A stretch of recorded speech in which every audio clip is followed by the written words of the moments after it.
So, what is PTSD anyway? Um,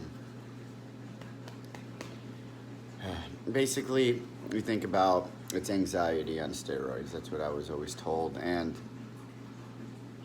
uh, I remember for probably a good 5, 6 years, I didn't believe in it.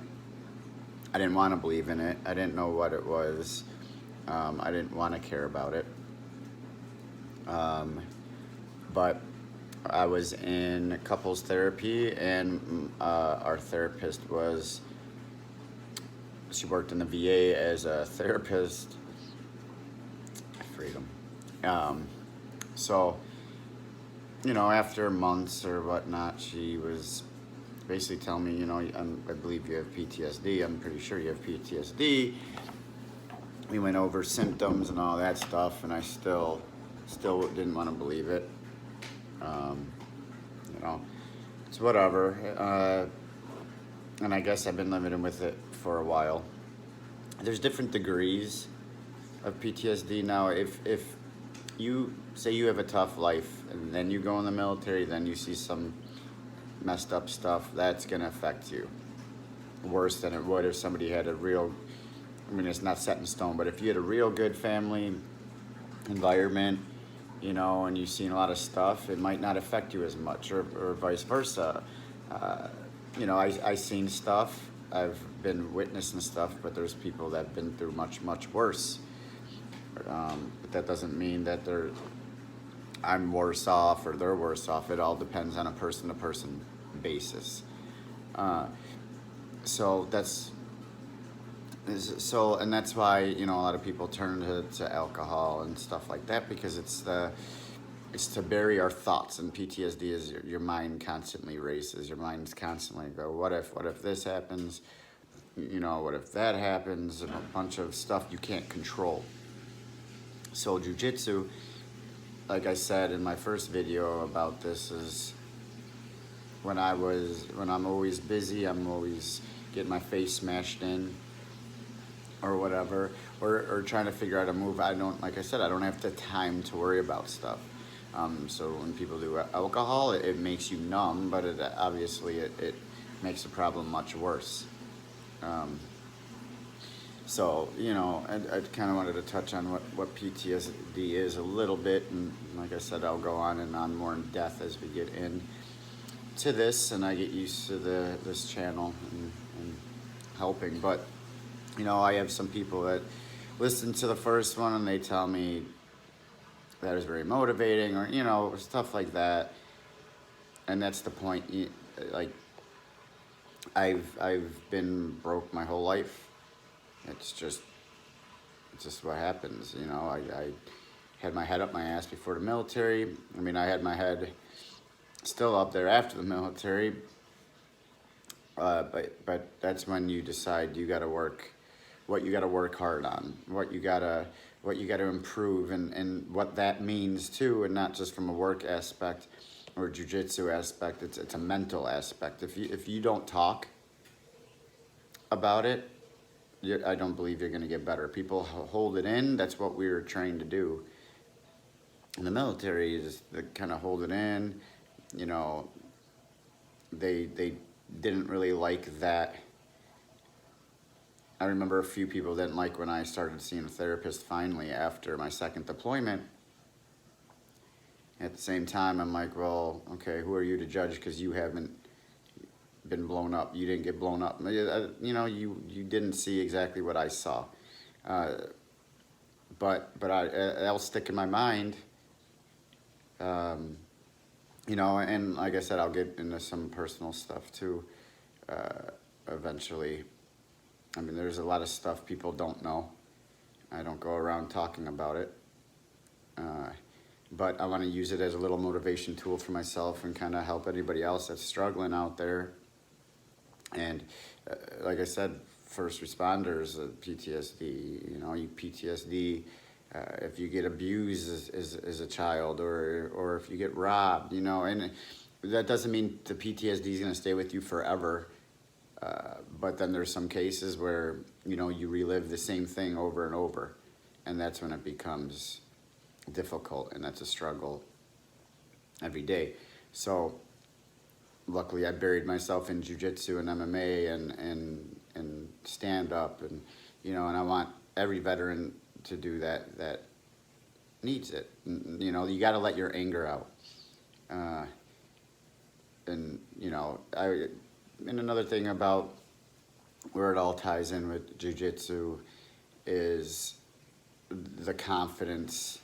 Even after the military, we had a lot of false confidence. Yes, I could shoot weapons, but I didn't know hand-to-hand combat other than the basic stuff that they taught us, which was, garbage compared to what we do in jiu-jitsu, let alone, any of that. And the police, I mean, they're worse off than the Marines hand-to-hand combat.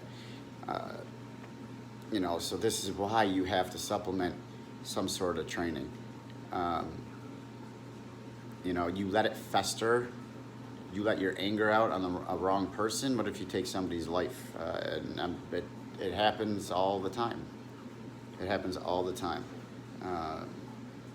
And that sucks. So the importance of jiu-jitsu is just so much, and again, I'm being biased, but this is about jiu-jitsu. This is about my life. It's not about me painting or whatnot. This is what I do. So a quick thing, I remember my aunt and then my godmother and my family will always say, you live a life of chaos. And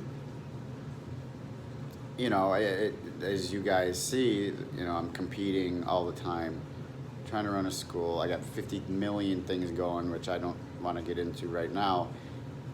But that's another reason what combats the PTSD is because I'm constantly moving. I'm constantly doing something. I have a hard time sleeping at night. Just because it's for me, it's kind of time to relax. And we went on our missions at nighttime, starting at midnight, 10 p.m. to 2 a.m. I don't know if my adrenaline's still stuck in that time frame, but I don't know. I'm still learning. But in the daytime, when I have the time, I try to nap, and I think about it in two ways. Is for one, I'm recovering my body more for jiu-jitsu. Because I training twice a day like I did today, it's brutal. It's brutal. I'm older. I'm clean. I try to take good supplements and stuff like that, but I'm not 20 years old.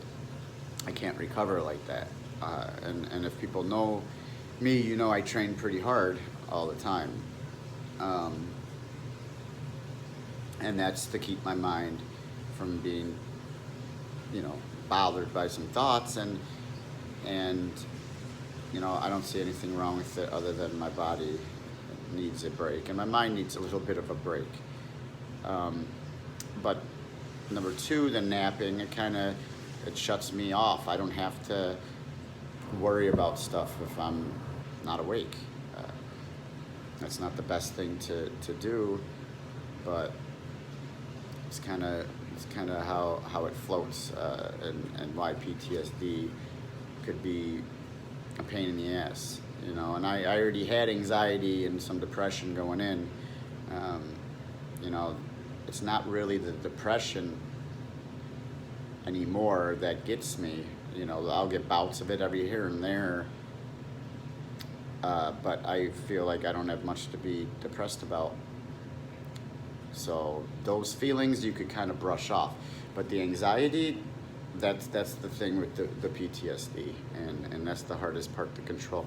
That and the immediate anger you feel, just right away. It's easy to get triggered by stuff. It's I could get into triggers later on again too. I'm gonna go by what people give me feedback on. But again, so real quick to end it with jiu-jitsu too, and bullies, and I'll just say that. Now, I wasn't bullied. I remember situations that I was, just being, I remember as for a freshman, I mean, I think I got out of high school weighing 117 pounds. So, of course, I was the last stop. So I had to go in the back of the bus with the cool kids. And there's a few gangbangers back there, and they would just kind of make my life shitty. Um, I remember one guy would just spit loogies on my backpack and blah, blah, blah, like over and over a few times, you know.